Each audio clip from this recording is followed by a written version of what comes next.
사도신경 하심으로 오늘 기도회 시작하도록 하겠습니다.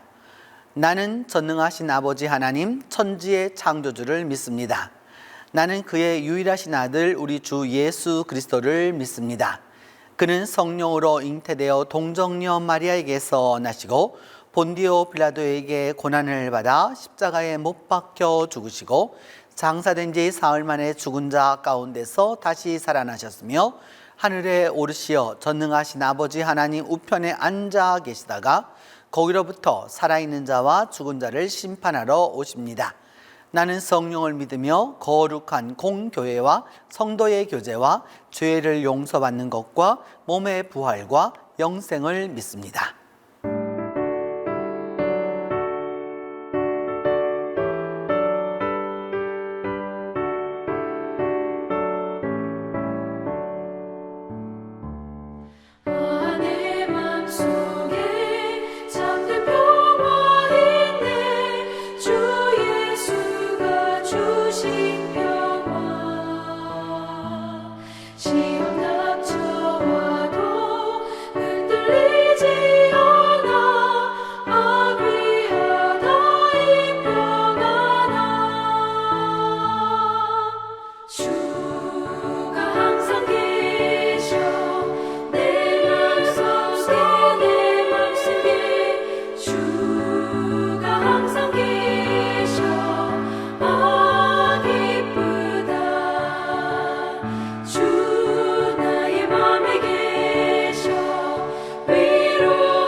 주를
들려주신 하나님의 말씀은 미가 5장 2절에서 5절 전반절입니다.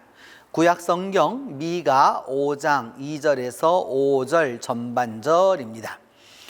베들레헴 에브라다야, 너는 유다 족속 중에 작을지라도 이스라엘을 다스릴 자가 내게서 내게로 나올 것이라. 그의 근본은 상고의 영원에 있느니라. 그러므로 여인이 해산하기까지 그들을 붙여두시겠고 그 후에는 그의 형제 가운데에 남은 자가 이스라엘 자손에게로 돌아오리니 그가 여호와의 능력과 그의 하나님 여호와의 이름의 위엄을 의지하고 서서 목축하니 그들이 거주할 것이라. 이제 그가 창대하여 땅끝까지 미치리라. 이 사람은 평강이 될 것이라.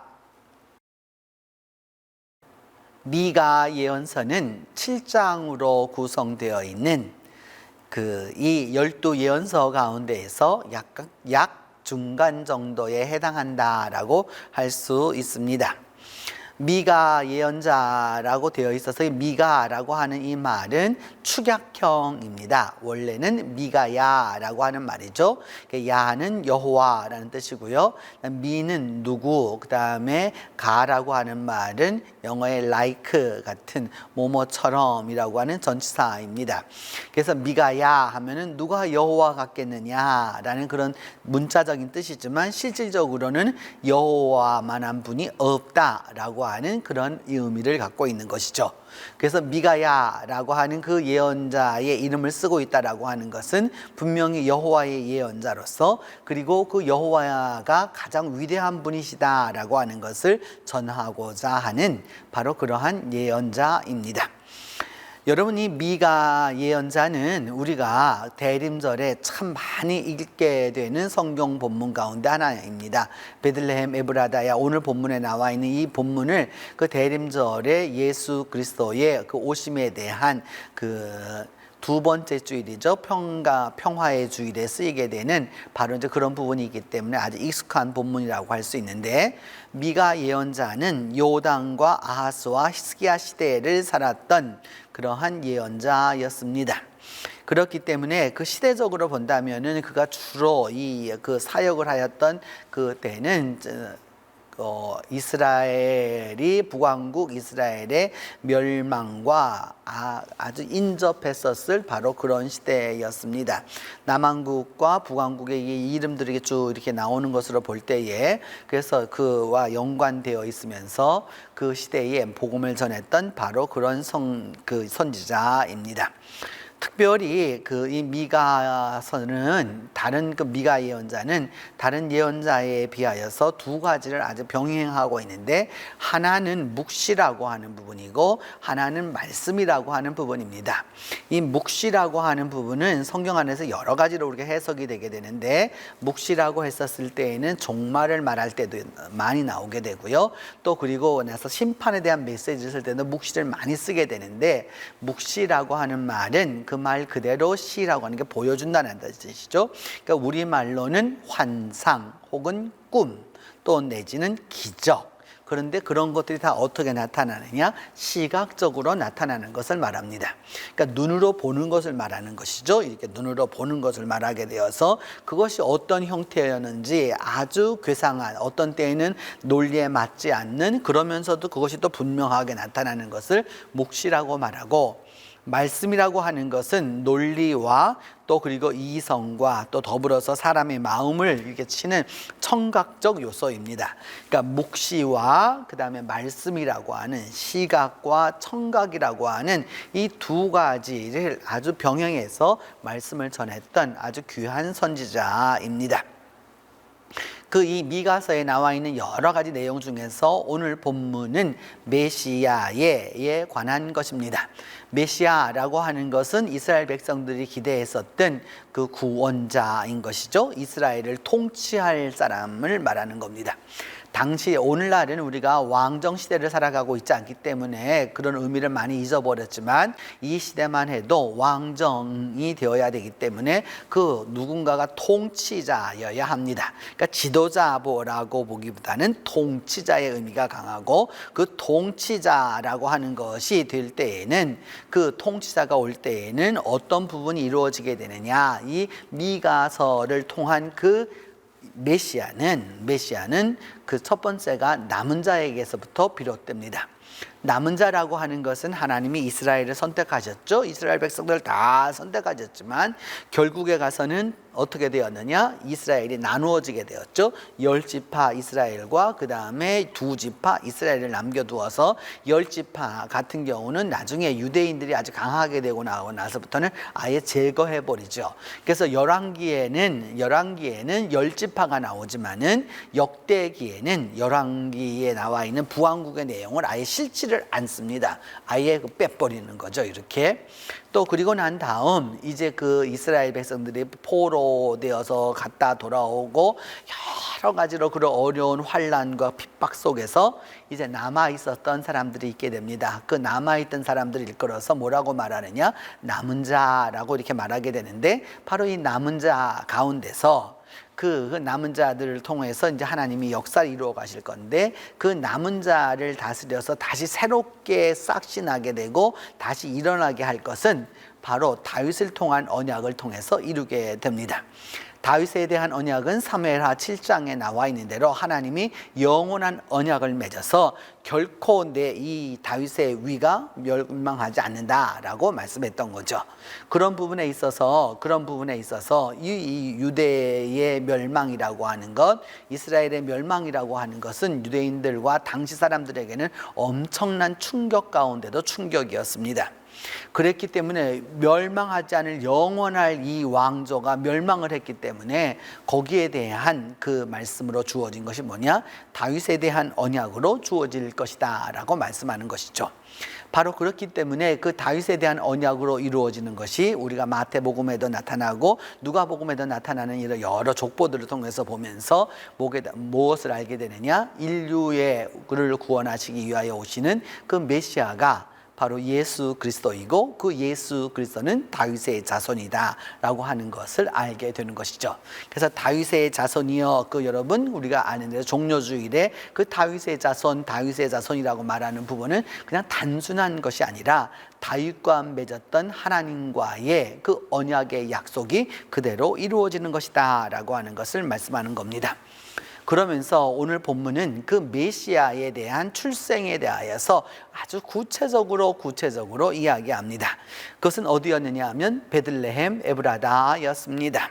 그 에브라시라고 하는 단어는 여러분 라헬이 그 야곱의 둘째 부인이었죠. 그 라헬이 무덤이 있었던 곳이었습니다. 그래서 그 베들레헴이라고 하는 것은 고대로부터 알려진 곳이었고, 베들레헴이라고 하는 말은 베트라는 말하고 레헴이라고 하는 말이 합쳐진 말인데, 베트는 집이라는 뜻이고 집이나 혹은 뭐 가게 이란 뜻이고요, 레헴이라고 하는 말은 빵이란 뜻입니다. 그러니까 우리말로 하면 빵집 이란 뜻이 되는데, 또 이것을 조금 더 우리가 신학적으로 들어가서 말하면 생명 양식을 주는 곳이 되는 거죠. 그래서 예수 그리스도는 하늘로부터 내려오는 생명 양식이니 라고 말씀했기 때문에 그 생명 양식이 주어지는 곳이 어디여야 하겠습니까? 바로 베들레헴이어야 하는 것이죠. 그 생명의 양식을 주는 집이 바로 베들레헴이었기 때문입니다. 그래서 그 베들레헴에서 출생을 해야 되는 거고요. 또 더불어서 어느 족속이어야 하느냐? 유다 족속이어야 하는 것이죠. 유다 족속이라고 하는 말은 결국 그 안에서 누가 나오게 되느냐? 다윗의 후손으로 오게 된다는 것을 의미하는 것입니다. 그러니까 다윗이라고 하는 인물은 성경 안에서 하나님의 마음에 부합했던 유일한 존재였고, 하나님께 사랑을 받았던 바로 그러한 존재였기 때문에 그의 후손이어야 하는 것입니다.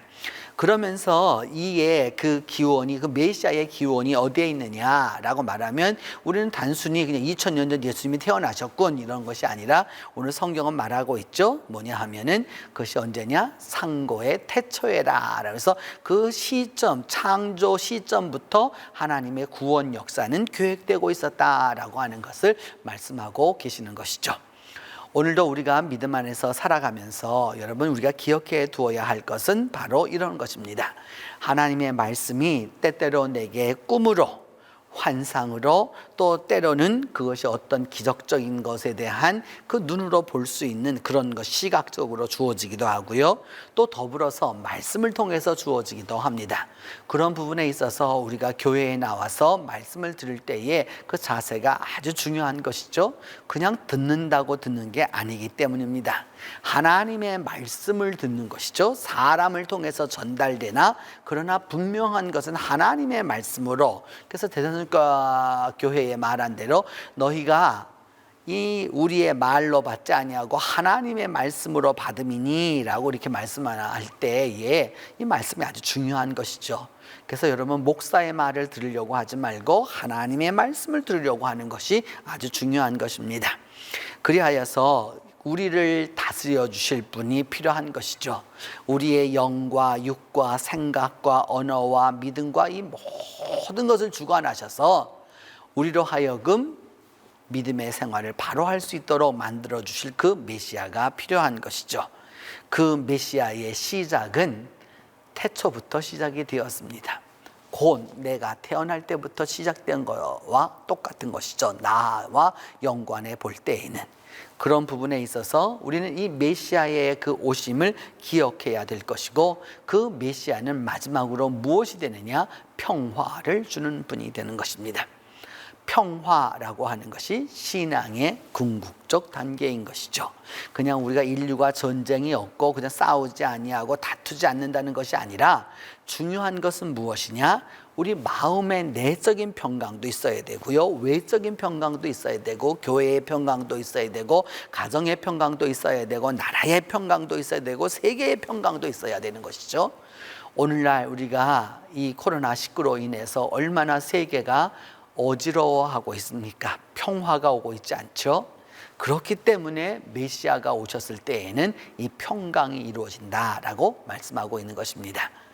이제 오늘 하루를 살아가면서 여러분 모두가 태초부터 상고에서부터 나를 구원하시고자 준비하셨던 하나님의 구원 사역과 그 구원자 메시아로 오시는 예수 그리스도를 기대하고 소망하는 하루가 될 수 있기를 기대하고 또한 기도하는 것입니다. 우리 같이 기도하겠습니다. 첫 번째는 우리 마음속에 예수 그리스도의 평화가 임하도록, 인간적 평화가 아니고 세상적 평화가 아니고 물질적 평화가 아니라 예수 그리스도의 평화가 임하도록 위하여서 기도합니다. 두 번째, 지금도 전쟁과 다툼으로 싸우는 여러 나라들이 있습니다. 그 나라들을 기억하면서 우리가 함께 기도하도록 하겠습니다. 미얀마도 여러분 싸우고 있고요, 아직까지도 싸우고 있고요, 이스라엘과 팔레스타인도 계속해서 싸우고 있고요, 또 터키와 그리스도 여러분 사이에 그 구브로라고 하는 섬을 놓고 여전히 다툼을 하고 있고, 또 우리 일본과 한국 사이도 여전히 이런 문제가 있습니다. 그래서 하나님께서 이 아직도 전쟁과 다툼으로 싸우는 나라들을 좀 평화의 나라로 이끌어 달라고 기도하고, 그 다음 세 번째로는 참된 평안과 평화, 화평과 화합은 믿음 안에 있다라고 하는 것을 우리가 깨달을 수 있도록 위하여서 기도하겠습니다. 넷째는 우리 교회 남선교회가 있는데 그 남선교회 모든 회원들이 건강하고 또 믿음의 진보가 있도록 위하여서 우리가 기도하겠습니다. 첫째는 우리 마음에 그리스도의 평화가 임하도록, 둘째는 전쟁과 다툼으로 싸우는 나라들을 위하여서, 세 번째에는 모든 그 평화와 화평과 화합은 믿음 안에 있음을 깨닫도록, 네 번째는 우리 교회 남선교회 회원들의 건강과 믿음의 진보가 있도록 위하여서 우리가 함께 기도하겠습니다. 같이 기도합니다. 은혜로우신 하나님, 이 시간 감사하고 감사합니다. 주님 안에 우리가 감사할 수 있음이 우리가 이처럼 주님 앞에 기도할 수 있는 마음을 허락하여 주심을 진심으로 감사합니다. 우리 마음에 비록 작지만 마음에 믿음의 평화가 있고 기도의 평화가 있고 찬양의 평화가 있어서 주님 앞에 기도할 수 있습니다. 주님, 이제 간절히 간구하오니 주님 우리에게 예수 그리스도의 평화가 가득하도록 주님께서 은혜를 베풀어 주시옵소서. 그리함으로 말미암아 우리의 영과 육이 예수 그리스도의 평화가 넘쳐남으로 말미암아 우리가 평화의 사람으로 살아갈 수 있도록 하나님이 함께해 주시옵소서. 오늘도 전쟁과 다툼으로 싸우는 나라들이 여러 나라들이 있습니다. 주님, 전 세계에서 서로 간에 국경을 놓고 다투는 나라들이 있습니다. 미얀마는 내전으로 인하여서 서로 싸우고 있고, 또한 이스라엘과 팔레스타인은 서로 간에 주님 미사일을 쏘면서 서로 간에 이렇게 미워하고 있고, 또 전 세계에서 여러 나라들이 또 민족들이 전쟁하며 다투고 싸우고 있습니다. 주님 은혜를 베풀어 주셔서 이 모든 나라들이 주님 안에서 올바로 설 수 있도록 도와주시고, 상대를 받아들이고 상대를 이해하고 용서할 수 있도록 하나님이 크신 은혜를 베풀어 주시기를 간절히 기도하고 또한 원합니다. 그리고 주님, 참된 평안과 참된 평화, 그리고 참된 화평과 화합은 오직 믿음 안에 있음을 우리가 깨닫도록 도와주시옵소서. 주께서 주시는 평안과 주께서 주시는 평화를 우리가 가짐으로 말미암아 서로 간에 화평하고 화합해서 믿음 안에서 하나가 될 수 있도록 주님이 도와주시옵소서. 각 가정들마다 또 그 개인들마다 평화 주시고 평안 주시고, 또한 교회에도 화평을 더하여 주시고 이 나라에도 화합함을 더하여 주셔서 진정 믿음 안에서 승리하는 나라가 될 수 있도록 하나님이 도와주시옵소서. 우리 교회 남선교회 회원들의 건강을 위하여 기도합니다. 우리 남선교회 회원들 모두에게 영육간의 건강을 더하여 주셔서 강건케 하여 주시고 믿음에 큰 진보가 있을 수 있도록 하나님이 붙들어 주옵소서. 우리 남선교회 회원들이 바르게 섬으로 말미암아 믿음의 진보를 얻어서 더욱더 우리 교회가 강건해져 갈 수 있도록 하나님이 함께 하여 주시옵소서. 은혜로우신 하나님, 이 시간 우리 모두에게 예수 그리스도의 평화가 임하기를 기도합니다. 주께서 오늘도 이 온라인으로나마 기도하는 이들 모두의 은혜로 함께하여 주셔서 우리가 온택트 되어서 서로 간에 연결되어서 그리스도의 평화가 함께할 수 있도록 도와주옵소서. 오늘도 전쟁과 다툼과 싸움으로 나아가는 나라들과 민족들을 불쌍히 여기시고 이들이 속히 평화로 나올 수 있도록 하나님이 도와주옵소서. 그리고 진정한 평안과 평화는 오직 주께로부터 오며, 그리하여서 교회와 가정과 이 모든 것들이 화평과 화합으로 나아갈 수 있도록 도와주시며, 특별히 우리 동신교회 남선교회 회원들의 영육간의 강건함을 지켜주시고 믿음의 진보가 있도록 하나님이 함께하여 주옵소서.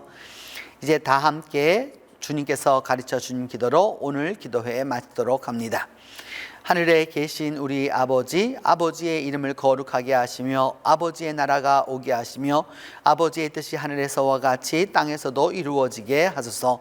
오늘 우리에게 일용할 양식을 주시고 우리가 우리에게 잘못한 사람을 용서하여 준 것 같이 우리 죄를 용서하여 주시고 우리를 시험에 빠지지 않게 하시고 악에서 구하소서. 나라와 권능과 영광이 영원히 아버지의 것입니다.